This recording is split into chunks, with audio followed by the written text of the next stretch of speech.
వివాదాలకు తావు లేకుండా సమస్యలను పరిష్కరించాలని సీఎం చంద్రబాబు నాయుడు కలెక్టర్లను ఆదేశించారు. ఈ సందర్భంగా రాష్ట్రంలో కుక్కల స్వైర విహారం గురించి అంశం చర్చకు రావడంతో సీఎం డిప్యూటీ సీఎం పవన్ కళ్యాణ్ల మధ్య ఆసక్తికరమైన సంభాషణ సాగింది.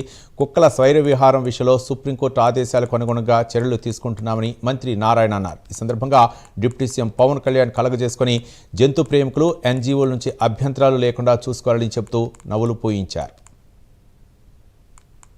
మొత్తం 2,25,000 ఎస్టిమేషన్ వేసాం సార్. 1,33,000 ఇప్పుడు స్టెరిలైజేషన్ చేసాం సార్. ఇంకొక నియర్లీ 1 lakh ఉంది. రాబోయే 3 months లో అన్నిటి కంప్లీట్ అవుతుంది. ఆ విధంగా ప్లాన్ చేస్తాం. Daily 2,000 sterilisation.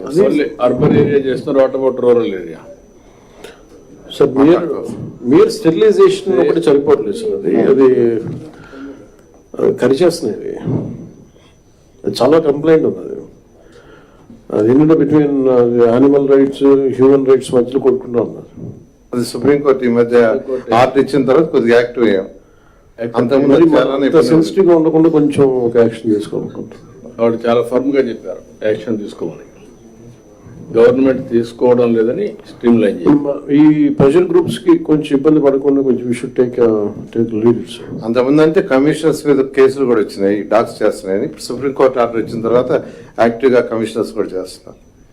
ఎప్పుడు ఈ కాన్ఫ్లిక్ట్ ఉంటుంది NGOs versus to civil protection. Animal protection ఒక పక్క, సివిలియన్స్ ప్రొటెక్షన్ ఒక పక్క, అన్ని బ్యాలెన్స్ చేయాలి.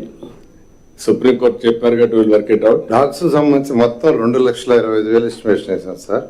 1,33,000 ఇప్పుడు స్టెరిలైజేషన్ చేసాం సార్. ఇంకొక నియర్లీ 1 lakh ఉంది. రాబోయే 3